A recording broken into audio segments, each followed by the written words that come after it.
There is a specific kind of humiliation that only happens in the corporate world. It is not loud. It does not involve anyone raising their voice. It happens quietly in a glass-walled conference room with 3 people sitting across from you and 1 piece of paper on the table. And on that piece of paper, in clean professional font, is the news that the company you have given 7 years of your life to has decided to give your role, your exact role, the one you built, the one you designed the processes for, the one you stayed late every Friday to protect, to someone else. Someone who has been in the industry for less time than it took you to master your first client portfolio.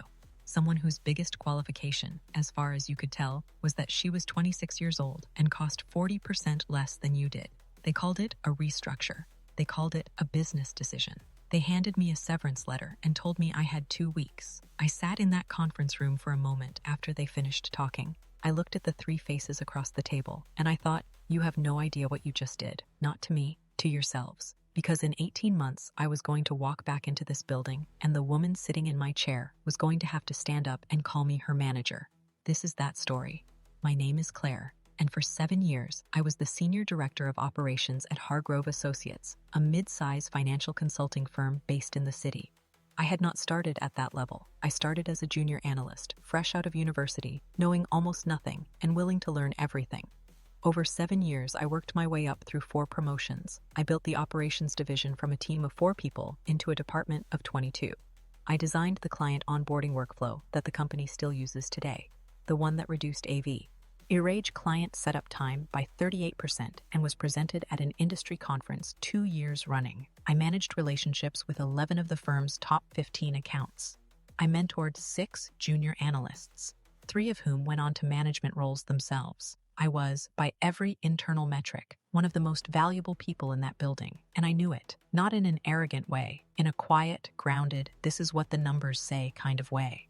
When the new CFO joined 18 months before my redundancy, I was not worried. I had been through leadership changes before. I had always been steady. What I did not account for was that this particular CFO had a very specific idea of what operations leadership should look like. And that idea had nothing to do with experience, results, or institutional knowledge. It had to do with cost and age, and whether you were willing to accept a salary that reflected neither. Her name was Vanessa. She was 26 years old and had spent the previous 3 years at a tech startup where, from what I could gather from her LinkedIn profile, she had been an operations coordinator, not director, not senior manager coordinator, for a team of 5 people. She had a business degree, a confident smile, and absolutely no experience in financial consulting. I found out she had been hired to replace me 2 days before my official last day, when a former colleague texted me a screenshot of the internal announcement email. The email described Vanessa as a dynamic and forward-thinking leader who would bring fresh energy to the operations function. It did not mention my name. Not once. Not a thank you. Not a reference to the 7 years I had spent building the very function she was being handed.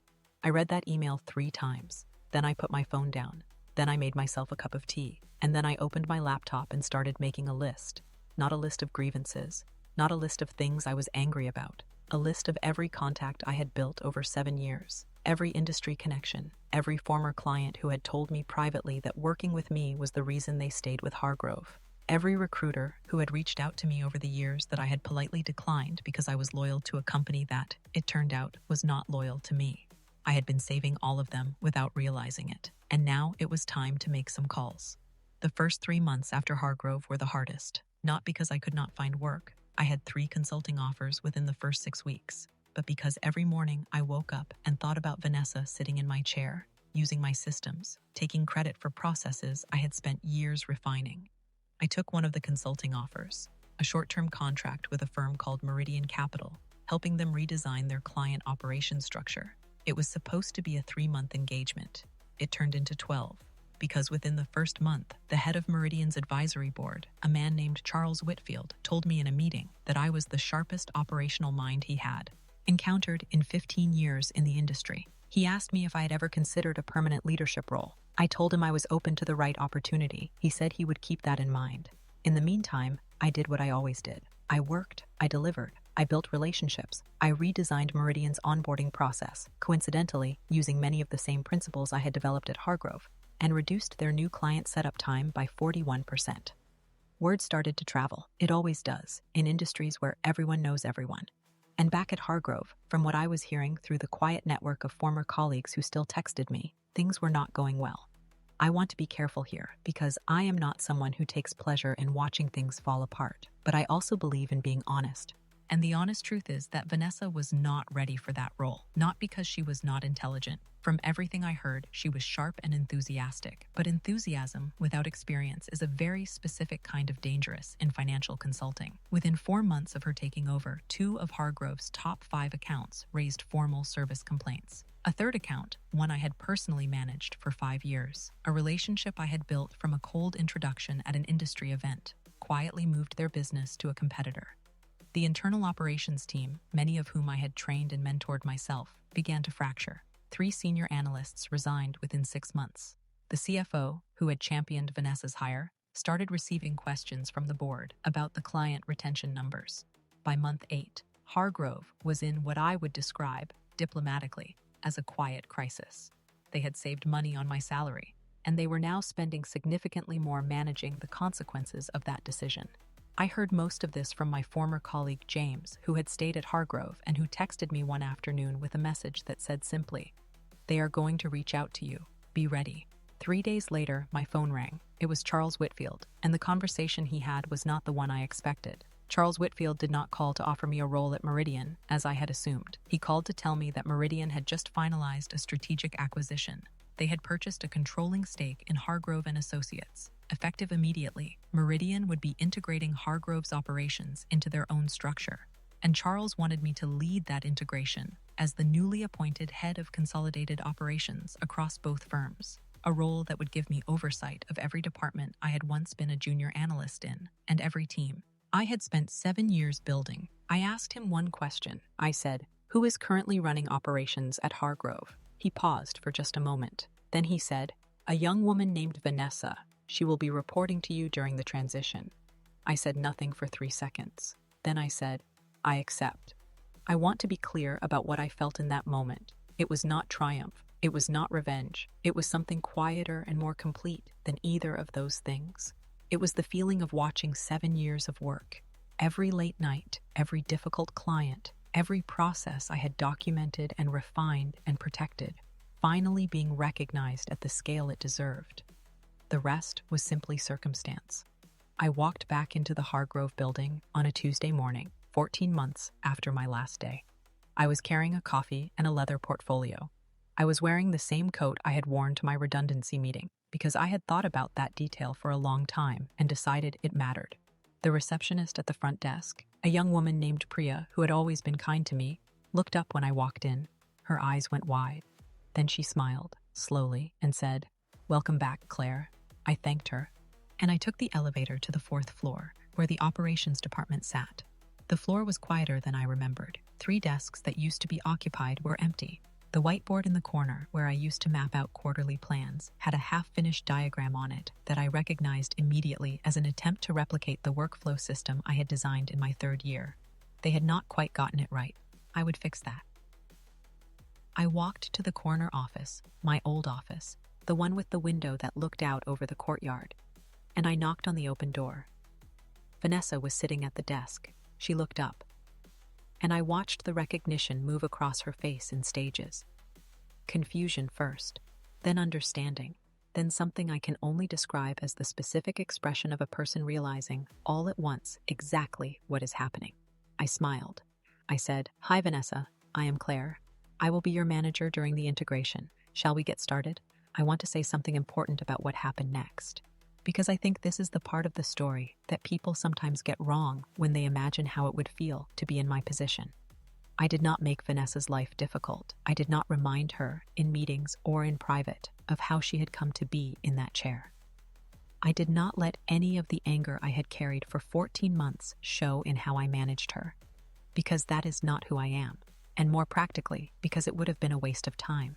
What I did instead was lead. I held a full team meeting on my 2nd day, and I listened, really listened, to every person in that room about what had been hard, what had broken down, what they needed. I reinstated 3 processes that had been removed.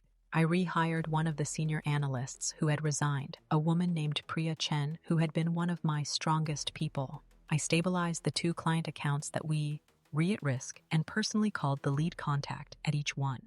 Within 30 days, both accounts had confirmed they were staying.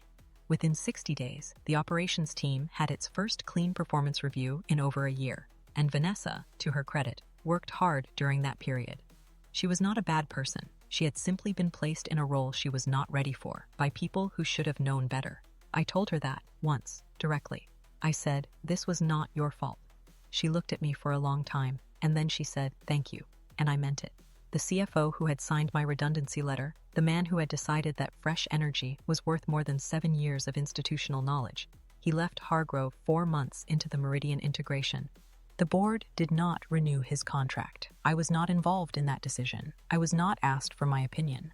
But I was told by Charles Whitfield that the board had reviewed the client retention data from the 14 months of my absence and compared it to our trajectory since my return.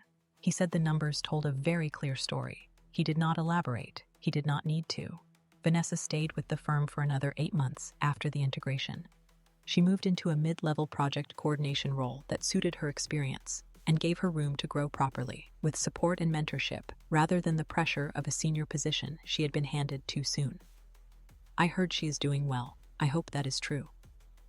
As for me, I am still at Meridian. My team is now 31 people across both offices. We have the highest client retention rate in the firm's history.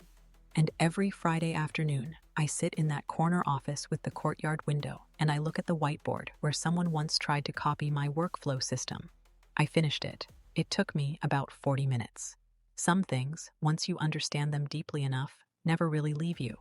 I have thought a lot about what the lesson of this story is, and I keep coming back to the same answer. It is not that patience is rewarded. It is not that karma is real, though sometimes it certainly looks that way. The lesson for me is this: the work you do, the real, deep, careful, unglamorous work of building something that functions and lasts. That work belongs to you. They can take your title. They can clear out your office. They can hand your chair to someone else and send a company-wide email that does not mention your name. But they cannot take what you know. They cannot take the relationships you built, or the judgment you developed, or the instincts that come from years of showing up and paying attention. All of T. Hat comes with you every single time. So if you are sitting somewhere right now feeling like the work you have put in has been overlooked, undervalued, or handed to someone who has not earned it, I want you to keep going, not out of stubbornness, not out of revenge, but because you are building something that belongs to you. And one day, in a way you probably cannot predict right now, the full weight of what you have built is going to become very, very visible. Comment below and tell me, have you ever been underestimated at work? What did you do? I read every comment and I respond to as many as I can. If this story stayed with you, share it with someone who needs to hear it. Subscribe. New story every week. I will see you in the next one.